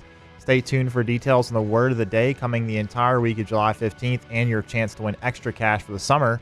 We've also got SEC Football Media Days coming up next week. Parish Construction and Roofing bring you that live coverage starting next Monday, July 15th through Thursday, July 18th. Find highlights from the week on the 104.5 ESPN YouTube channel. Our coverage is also brought to you locally by Rev Business and Relief Windows. This is the Hunt Palmer Show on 104.5 ESPN Baton Rouge. Oh, we got some breaking news. Breaking news. All right, what is it? Jay Johnson just tweeted a tiger emoji. I don't know who it's about. Okay, well, that's not really breaking news, I guess. Well, it is breaking news. He tweeted a tiger emoji. That's news, and I broke it. Okay. Good job. It's just needs some detail, and I don't have any of the details. So here's my guess. Within the next 4 hours, someone on Instagram will put out a sick edit in an LSU uniform with a baseball, and probably Jay in the picture as well, and say, committed out of the transfer portal. And I'll probably have heard of this person, but I don't know who it is right now. So what will probably happen is tomorrow in my first segment, right before we go to Luke to talk about the Saints, we will talk about LSU's new transfer portal ad in baseball. To close the show out today, I don't have any names for you, so we'll just have to play take it or leave it. All righty, first one here. EA released its top 10 players in college football 25, and number 2 on the list, Will Campbell at 96 overall. By the way, the guy who's number 1 is also 96 overall, so not much difference between him and number 1 there. But Campbell should have been number 1. Take it or leave it. I'll take it, sure. He's good. He's very good. If he's a 96 overall, for those that are going to play the game, I would run the ball left with where Will Campbell is. Probably that seems like a good idea. Now, we'll see what the defense does to counter that, and maybe they flood you and you can't get it done over there. But feels like at 96 overall, he should be able to help you out on the left side of the offensive line. I'm just glad Will Campbell and Emory Jones play for LSU. That seems like a good place to start the offense, and a good place for you to start playing offense on the video game as well. So shout out Will Campbell for being a 96 overall. And Emory Jones also, I think, a 90 overall, so he's also a top 50 player. So you could probably not go wrong running on either side of the offensive line there for LSU. I like that. Moving on, in response to bringing running back Ollie Gordon to Big 12 Media Days, following his arrest for suspicion of DUI, Oklahoma State coach Mike Gundy said, I've probably done that 1,000 times in my life, which is fine, in reference to drinking a few beers. 3 or 4 was the number he gave. Take it or leave it. I'm going to leave the answer. There are some people that feel like there's some truth to what Mike Gundy's saying. Hey, he drank 4 beers, he drove home. We've all done that a million times. I'll punish him internally, but he just, wasn't his day. And that's fine if he thinks that, but the fact of the matter is it's a bad answer. The answer, and I get some flack when I do this because people say, oh, well, you've had time to think about this. But the answer is very simply, that question's coming. Your best player, one of the top players in the country, has been arrested on suspicion of DUI. The answer is, well, look, that's bad decision-making by Ollie. He knows that. We were disappointed to hear of it, and we're thrilled that now that it's in the rearview mirror, no one was injured because we know that's a significant risk when you get behind the wheel impaired. We're going to handle that punishment internally, and we'll deal with that with Ollie, and we'll move on and play some football. You don't need to go into, well, he drank 3 or 4 beers, drove, his blood alcohol was 0.1, 0.08's legal. I've done that 1,000 times. You don't need to do that. I understand trying to be conversational. Just punt the question. It's not that hard. Yeah, not a great look there for Coach Gundy. Moving on, in a shock, Kawhi Leonard will not compete for Team USA in the Olympics, citing that the Clippers and the USA team have decided it's best for him to ramp up for the coming NBA season. Take it or leave it. I'll take it. Look, I realize they don't play big-time baseball in the Olympics, but I'm a Cubs fan, and my best player gets hurt in the Olympics like the Mets' Edwin Diaz got hurt in the World Baseball Classic. I'm probably a little cranky. I realize that the Olympics are awesome and that our best players playing basketball is awesome. I'm trying to look at it from a team side and not a Scrooge side. I think that it's fine. I'm not going to throw a fit. If all the teams did that, it'd be a little bit of a bummer. But I understand. It's more important. We're going to win the gold medal in the Olympics anyway, whether Kawhi Leonard plays or not. So I can't get all in a huff about it. I wish he would play. I wish our best would play. I think that's cool, but I get it. From one perspective, I agree with you. The U.S. could probably take the, 15 to 25 best American players and probably still win the gold medal. However, Kawhi Leonard is oft injured his whole entire career pretty much. Yep. He always has problems with injuries. So in my opinion, I don't see why. Obviously he would run a risk of being injured if he does play in the Olympics. However, he also has a great chance of getting injured leading up to the NBA season. And then also once they play, he could get injured. So to me, it's you're negating the possibility of winning a gold medal because you think you might have a slight problem here. But why don't you just rest now, try to play, win a gold medal, and then come back and play for the Clippers? But mathematically, you're increasing the risk if he plays competitive basketball. Sure. You're increasing your risk there, and they don't want to do that. So I get it. I would like him to play, but I get it. All right, last one here, which Hunt did type in half of it, but unfortunately his laptop died because he refuses to bring his charger with him. Sometimes I bring it. So I had to finish it for him. Thankfully, he remembered what it was. All right, last one. Asked why Baylor is having more success on the recruiting trail, Coach Dave Aranda said, "We're paying players." Quote, take it or leave it. Take it. Look, I get it. That's the sound of a guy who doesn't love the system. It sounds a lot like, it's in the same vein of Nick Saban saying, I used to talk to these guys about creating value for yourself and doing things the right way and putting yourself in a position to succeed the rest of your life based on what you do while you're here. And now they just walk in and instead of hearing that pitch, they're just like, well, is it $250K or $800K? And that's kind of what Dave Aranda is saying. We weren't winning in recruiting, and now we've got everybody in line, and they're paying guys. I think there are some coaches that love it and some coaches that don't. And I don't know what Dave Aranda thinks, but I do admire his bluntness. And it's so humorous to me that when this rule was put in place with name, image, and likeness, that players could capitalize on that the chief among them bullet points was you cannot use this as a recruiting inducement.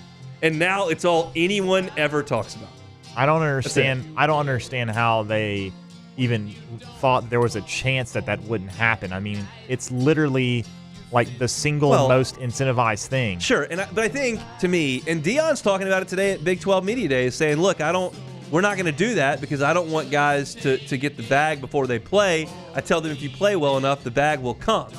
And that's all well and dandy, sure. But most people would rather get a signing bonus up front than have to put in all the hours to get the money on the back end. That's just that's an easier way to go about things. So if there are folks that are giving signing bonuses and they're giving pay up front, and you're waiting to the back end to do it, like, you're going to be at the back of the line. So the players also are going to argue, hey, I earned this signing bonus by what I did in high school. This is why you're recruiting me. So I've shown you what I can do. So it works both ways. It does. I still think the market's going to correct itself, but we'll see. That's it for a Wednesday edition of Take It or Leave It. Still no word on who that LSU baseball commitment will be, but Jay Johnson seems to think they've got one in the boat, and I don't think he's doing that for high school players that are committed. I think this feels like someone's going to be on the team next year. So we'll keep our eyes and ears peeled for all of that, and I'm assuming we'll lead with that on tomorrow's show. We had a lot to get to on this Wednesday edition of the Hunt Palmer Show. Talked a little bit of Saints. You can find that on YouTube, Hunt on Saints. Talk some LSU Tigers, specifically Corey Raymond and his recruiting of defensive backs. If you want to hear that, it's at the top of the show, or you can catch it on YouTube at Hunt on LSU. If you're looking for the show in its entirety, you can always find it on Apple Podcasts, Spotify, Google, wherever you find your sound. You can also find it on YouTube as well. All our shows archived there in their entirety. Matt is going to come up next on After Further Review. He is set to drive you home from beautiful, historic Lafayette, Louisiana, which means I've got a little more time to exit the studio today than, generally speaking, I do. But we're excited to get back same time and same place on tomorrow's show. Have a great Wednesday evening. We'll see you Thursday for another edition of the Hunt Palmer Show.